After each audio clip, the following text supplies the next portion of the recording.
జై హరిహర. గణపతి బప్ప మోరియా అని అందరు అంటారు, కానీ అసలు గణపతి బప్ప మోరియా అంటే ఏంటి అనేది ఎంతమందికి తెలుసు?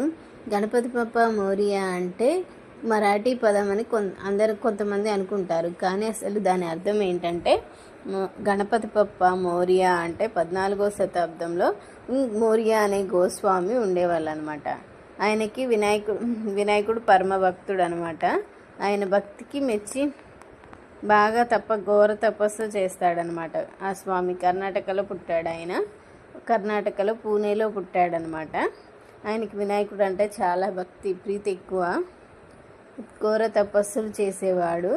అలా చేసినప్పుడు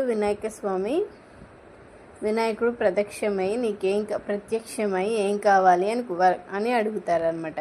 అలా అడిగినప్పుడు ఆ మోరియా అనే స్వామి ఏం చెప్తారంటే, భక్తుడు